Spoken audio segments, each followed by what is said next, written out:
Hola a todos, ¿cómo están? Bienvenidos nuevamente a otro capítulo de Por Tu Salud. Mi nombre es Vianney Contreras de Red Médica Universitaria. Estamos transmitiendo a través del sistema de radio en la 100.7 de FM, televisión e hipermedia de la Universidad de Guanajuato desde Ciudad UG en Facebook. Y el día de hoy tenemos de invitada a la doctora Rocío Tinajero Delgado, médica egresada de la Facultad de Medicina de la Universidad de Guanajuato, que está actualmente con nosotros en la red médica en la unidad de primer contacto de Guanajuato y viene a platicarnos de uno de los síntomas más comunes que tenemos en la consulta diaria, y que todos hemos vivido algún día de nuestras vidas con un dolor de cabeza. Entonces nos viene a hablar del tema de cefaleas primarias. Hola doctora, ¿cómo estás? Bienvenida. Hola, muy buenos días. Sí, es correcto. Yo voy a hablar de este tema que es, como ya lo menciona, muy importante para la sociedad. Sí, incluso se remonta desde siglos, ¿no? Yo creo que es parte de la historia de la humanidad, del desarrollo humano, y es uno de los síntomas más comunes que aquejan en la consulta diaria, o incluso viene acompañado el dolor de cabeza como síntoma de algún padecimiento, ¿no, doctora? Pero hay quienes pueden acudir simplemente por el puro dolor de cabeza. Claro, hay muchos síntomas que generalmente lo acompañan, de ello el principal problema que deriva en hacer un diagnóstico diferencial o bien identificar a qué se refiere o cuál es la patología de base que genera bien este síntoma. Si bien, como usted lo menciona, desde hace muchísimo tiempo ha sido objeto de estudio para la medicina. Me gustaría hablarles un poquito de esto, pues si bien es cierto que es un síntoma muy importante, los principales o donde se ha encontrado que la sociedad brindó principal atención en él fue desde tiempos antes de Cristo. Se ha identificado como en el papiro de Ebers, que los antiguos griegos ya mencionaban y trataban de describir este síntoma, y cito, como ellos lo mencionan, como os vasos de mi sien que pulsáis en mi cabeza.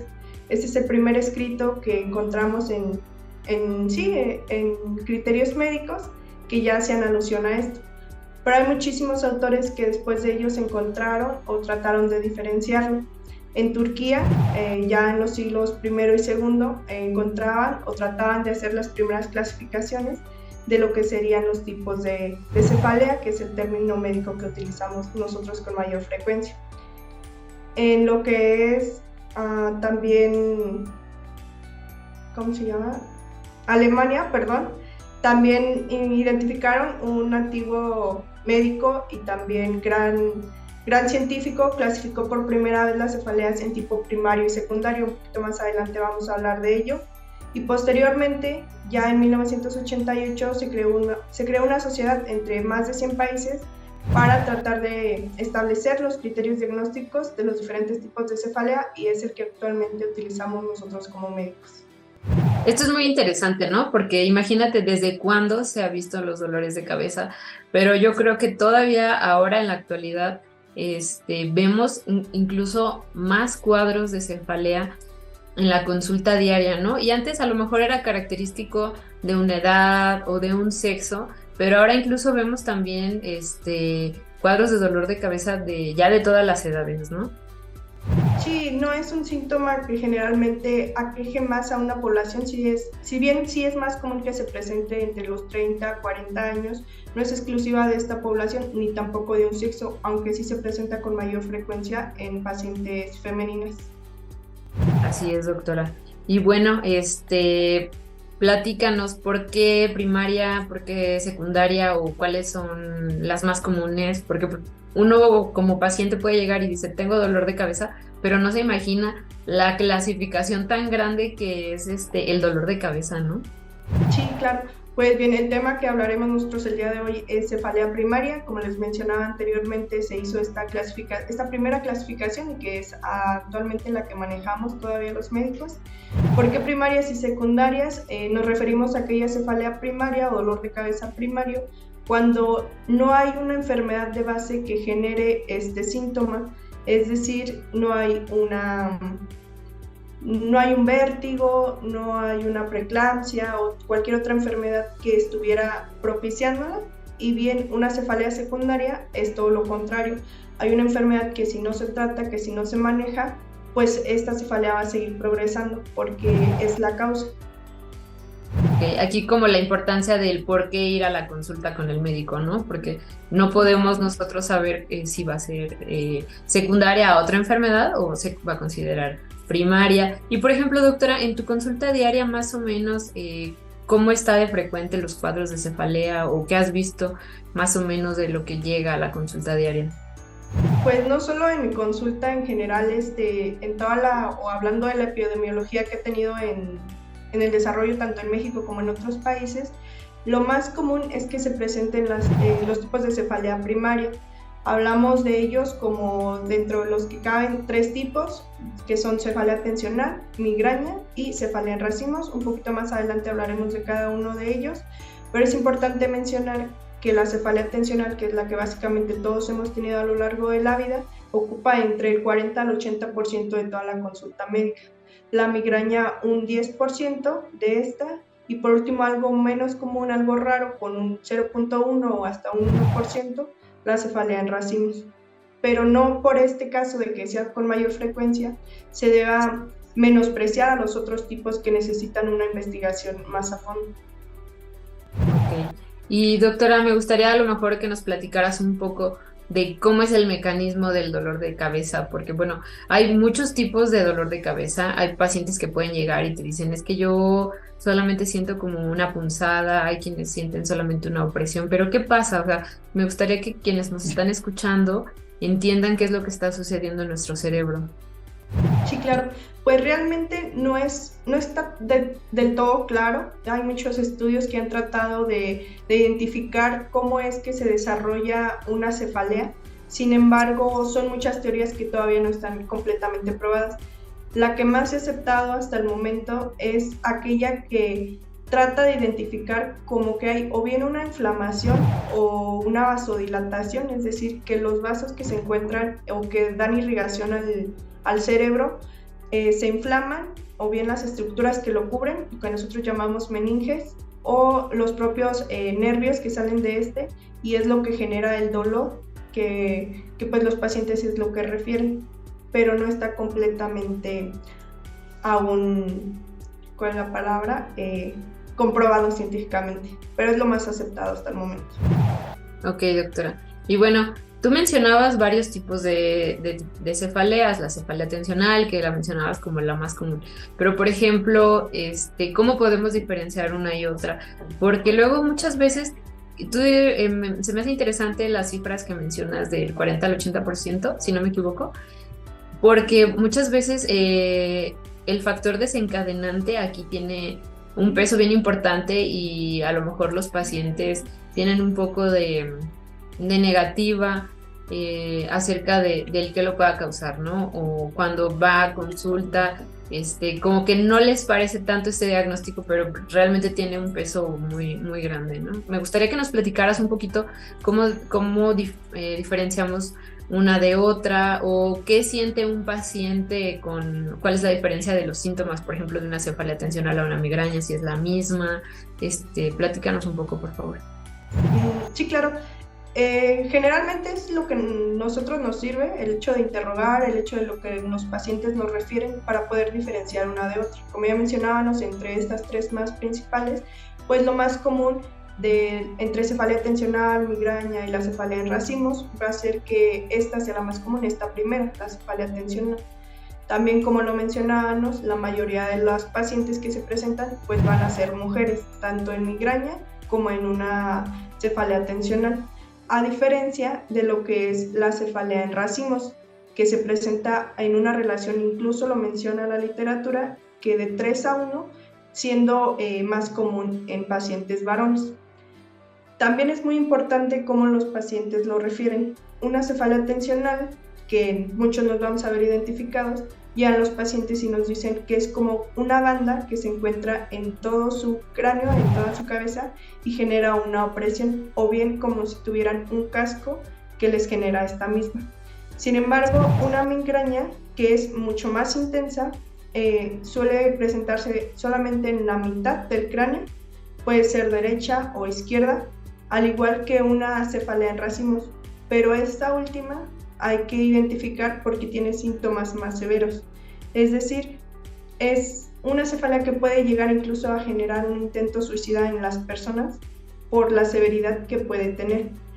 Y tiene síntomas acompañantes como dolor atrás de los ojos, generalmente es solo en un ojo en el que los pacientes lo refieren, puede acompañarse de lagrimeo, de secreción nasal o incluso de la misma congestión que los pacientes refieren. Por ello, mucho más síntomas que debemos preguntar en los pacientes porque muchas veces ellos no lo refieren. También importante, aquella que nos genera en nuestra vida cotidiana, que nos impide generar nuestras actividades diarias, lo va a ser la migraña, a diferencia de una cefalea en racimos, que si bien sí, como les mencionaba, es muy incapacitante, los pacientes, el solo descanso no les permite seguir continuando con su actividad o que el dolor de cabeza disminuya. Al contrario, ellos están muy inquietos y tienden a generar la predisposición a que tengan un intento suicida. Hay síntomas acompañantes que también nos permiten diferenciar entre una y otra. Lo principal es que se acompañe de náuseas y vómitos. La mayoría de los pacientes lo generan en un episodio de migraña, a diferencia de estas dos últimas en que no. Y los desencadenantes pueden ser diversos, especialmente a qué se dediquen los pacientes o cuáles sean el estrés o el nivel de estrés que ellos manejen. Pero se han visto que, por ejemplo, el consumo de alcohol y el consumo de tabaco son los principales desencadenantes para generar tanto migraña como cefalea en racimos. Y en cuanto a la tensional, pues es más común que lo generemos por un cuadro de depresión o bien sobre todo de estrés. La duración también es muy importante en cada episodio, si bien la mayoría tienden a durar minutos a horas, sí es importante diferenciar que en un episodio de migraña, por más de 72 horas que lo presenten los pacientes, tienen que acudir directamente con el médico, pues es una emergencia y deben ser tratados en un ambiente hospitalario, igual que una cefalea en racimos y no tanto así con una cefalea tensional, que incluso la podemos manejar con paracetamol pues en nuestro domicilio. Y creo que serían como las principales diferencias que encontraríamos entre cada una de ellas. Ok, esto se me hace interesante, doctora, porque sí, luego podemos ver pacientes que tienen días ya con dolor de cabeza, incluso ellos pueden llegar diciendo que tienen migraña, pero ya al interrogar, pues podemos ver que a lo mejor se puede tratar de una cefalea tensional. Al igual, el estrés, cambios en el estado de ánimo también pueden permear y pueden tener un peso muy importante en un desencadenante de dolor, ¿no? Y luego muchas veces también estamos como te comentaba, ¿no? En esta negativa de decir, no, es que yo estoy bien, no pasa nada, y hay que voltear también a ver un poquito el acompañante de la salud mental, pues para ayudar un poquito con esos cuadros, porque si no, luego podemos ver que hay pacientes que tienen algún problema del estado de ánimo, y pudiendo tratar el estado de ánimo podríamos remitir las crisis de cefaleas tensionales, y si no, el paciente está viniendo a cada rato a la consulta porque tiene episodios de dolor de cabeza que remiten y otra vez vuelven a aparecer. Y también nada más, igual me gustaría que nos platicaras un poquito de Laura. Bueno, ¿y qué les parece si primero vamos a un corte de los 5 puntos por tu salud? Datos importantes por tu salud. Cefalea. La cefalea es uno de los trastornos más comunes del sistema nervioso. Se trata de una sensación dolorosa en cualquier parte de la cabeza, que va desde un dolor agudo a un dolor leve. Puede ocurrir con otros síntomas como lo son párpados caídos, lagrimeo, sensación de vértigo, náuseas y vómito, enrojecimiento de los ojos, espasmos faciales, así como un tamaño desigual en las pupilas de los ojos. Considerando el diagnóstico, hay diferentes tipos de cefaleas. Las más comunes son las siguientes. Cefalea primaria. Se trata de un dolor de cabeza en la que no se puede demostrar ninguna alteración estructural y metabólica. Cefalea tensional. Es la molestia en la cabeza, cuero cabelludo o el cuello que a menudo está asociado con tensión de los músculos y afecta más a las mujeres. Cefalea secundaria. Son síntomas que aparecen cuando otra enfermedad estimula los nervios de la cabeza sensibles al dolor. La cefalea también puede estar relacionada con el estrés, la depresión, la ansiedad o un traumatismo craneal. Las cefaleas primarias, la cefalea tensional y la migraña son consideradas desde el 2012 la segunda y tercera enfermedad respectivamente más frecuentes en el mundo, y según estudios, el 86% de la población habrá tenido al menos un episodio de cefalea tensional en su vida. Para tratar este padecimiento se recomienda evitar estímulos desencadenantes, como son la luz o ruidos fuertes, modificar el estilo de vida con aumento de ejercicio, dieta y relajación, y tomar la medicación autorizada y supervisada por algún especialista de la salud. Datos importantes por tu salud. Bueno, ya regresamos de estos 5 puntos por tu salud. Estamos con la doctora Rocío Tinajero, que viene a platicarnos de cefaleas primarias. Nos comenta de los tipos más comunes, que es la cefalea tensional, que está desencadenada principalmente por cuadros de estrés o problemas del estado de ánimo. Y también una de las más comunes que vemos en la consulta diaria es con las migrañas.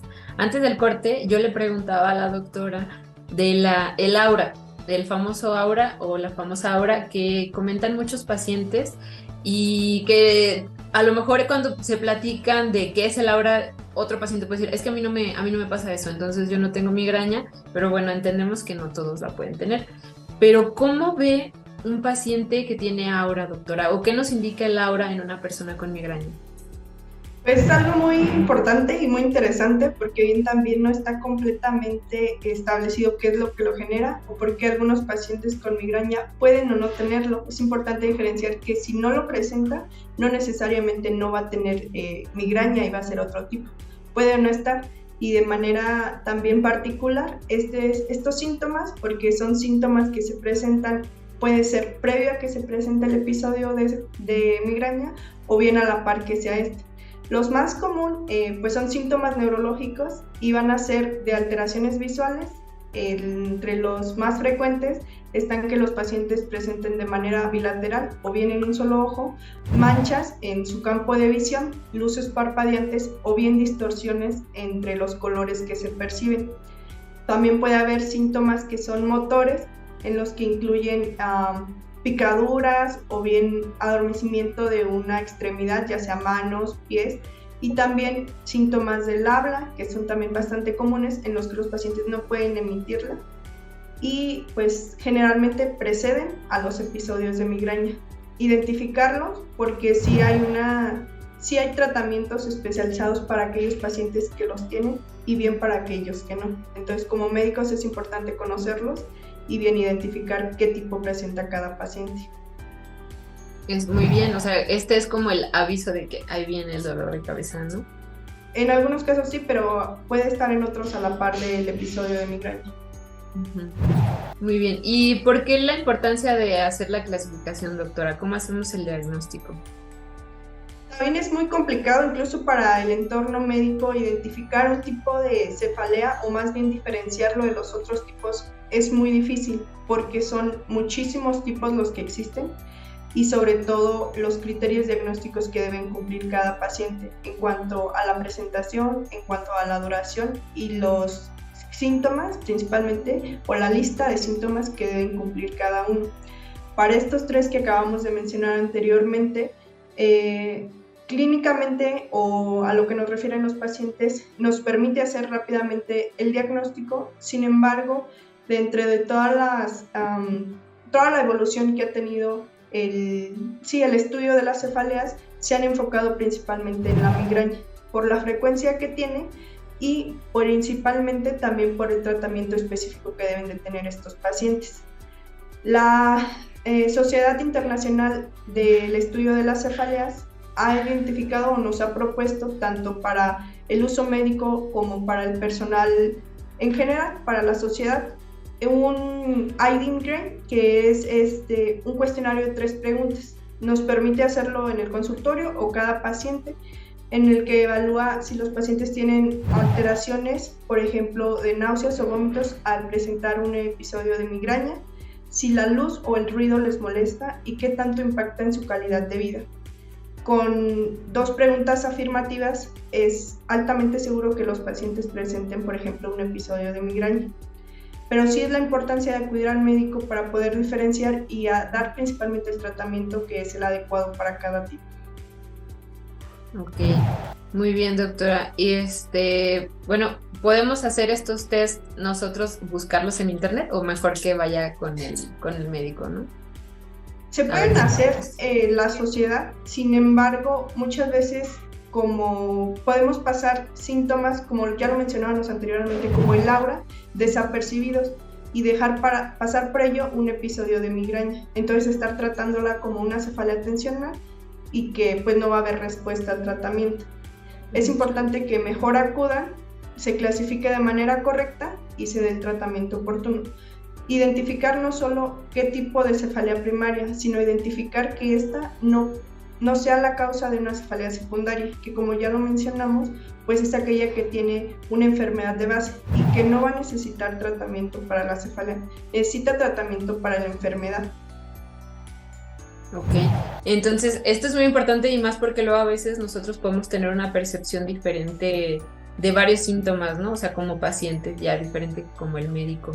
Y por ejemplo, ¿cuáles son los datos como clave o cosas que tendríamos que presentemos que digamos, híjole, me tengo que ir al doctor? Ajá, se le llaman también, o los conocemos como datos de alarma, son aquellos que si bien se presentan una cefalea, generalmente van a hacer que el paciente acuda a consulta por la severidad que presentan. Sin embargo, es importante conocerlos porque pues entre más rápido se aborde a ese paciente, más rápido se puede o bien referir o dar un tratamiento en ese momento.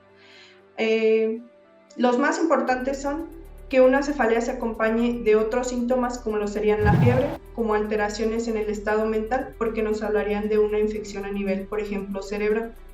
Que los pacientes tengan una edad mayor a 50 años, aunque en este caso se podría decir que son un poco jóvenes, sí los acompaña de que presenten otras enfermedades que podrían ser la causa de ello, que presenten inmunodepresiones como lo es pacientes que son VIH positivo, que tienen algún tipo de cáncer, porque es importante en ellos identificar que no haya una enfermedad a nivel de sistema nervioso o de cráneo, que tengan alteraciones visuales, que generalmente los hace ir sobre todo a consulta, que haya sido posterior a que tengan, por ejemplo, un accidente automovilístico, que hayan sufrido un traumatismo en el cráneo, que pues se presente durante el embarazo o posterior al embarazo, también es una alarma o un dato de alarma que debería hacernos ir o acudir al médico, y sobre todo que sea un dolor que no comúnmente presentamos. Por ejemplo, nosotros ya sabemos cuando presentamos una cefalea tensional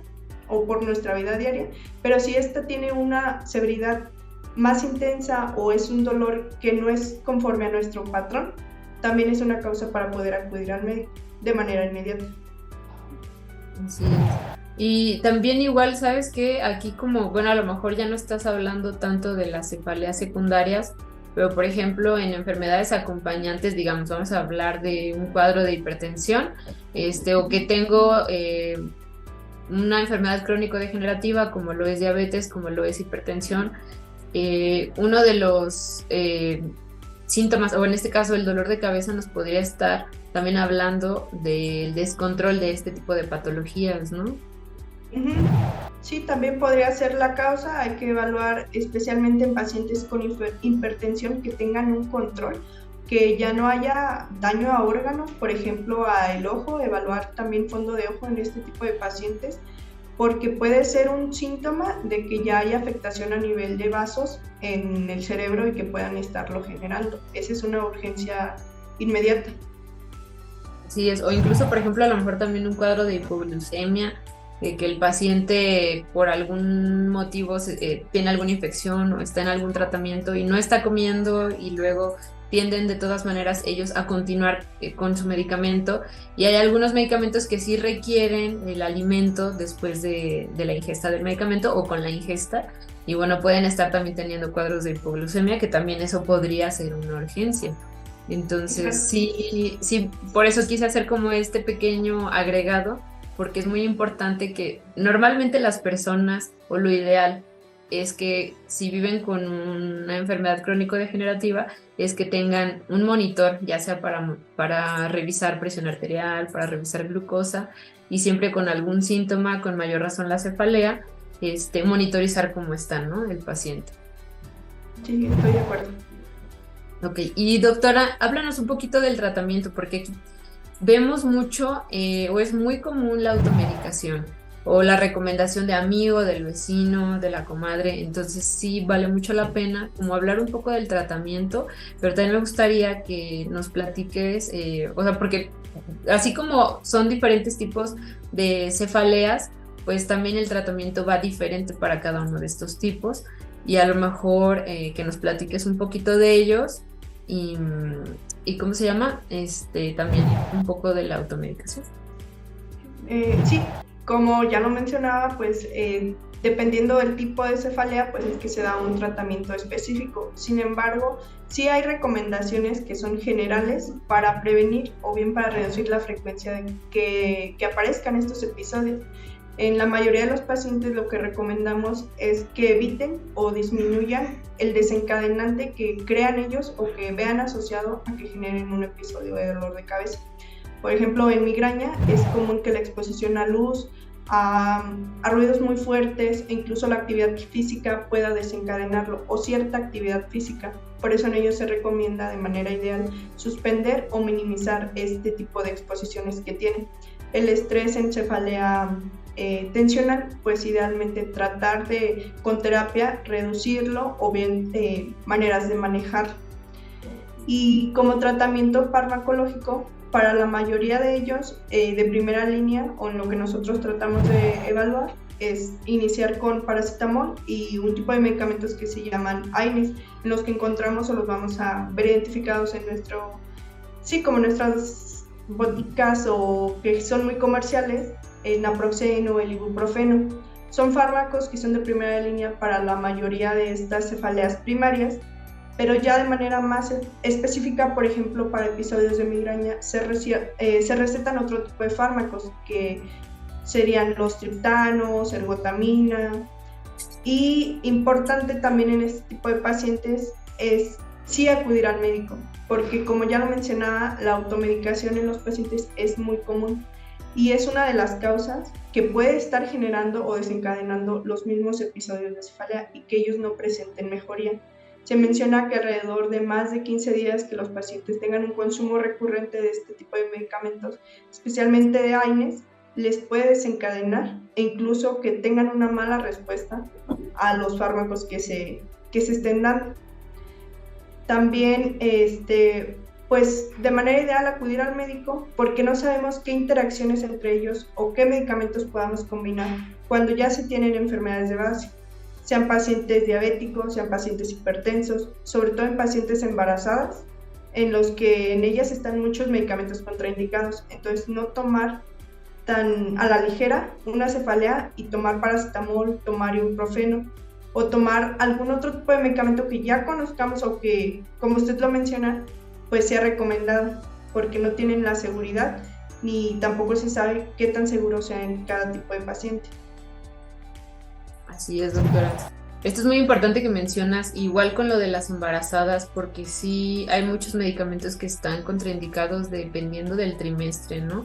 O por ejemplo, si hay antecedentes de úlcera gástrica y yo por dolor de cabeza me automedico con medicamentos que me van a hacer más daño a la úlcera, o si tengo un cuadro de dispepsia, gastritis y al contrario, le estoy echando el veneno todavía más, ¿no? Sí, claro. Ni se me va a quitar el dolor de cabeza y me va a agregar otro dolor. Sí. ¿Tienes por aquí alguna recomendación de algún medicamento que esté contraindicado, doctora? Generalmente en pacientes que ya se conocen con migraña, también es muy importante mencionar que en ellos se dan algunos fármacos que son llamados triptanos, ya lo mencionamos, sumatriptán, es algo muy común. Sin embargo, en pacientes que no responden se suele agregar ergotamina, también es un fármaco muy común, pero los pacientes cuando no ven mejoría suelen combinar este tipo de fármacos. Y realmente sí es muy complicado manejar este tipo de pacientes. Es En ellos generan un cuadro que comúnmente llamamos nosotros en la práctica clínica un síndrome simpático mimético. Entonces es una urgencia también de tratar, y más que una mejoría que ellos van a mostrar, pues sí va a ser un episodio que necesita un manejo ya hospitalario. Entonces, si ya se conocen con algún tipo de migraña y están siendo tratados, importantísimo en ellos también no combinar ningún fármaco más que el que se les prescriba. Okay. Bueno, pues muchísimas gracias, doctora. Creo que está muy interesante este tema porque todo el mundo hemos vivido un dolor de cabeza.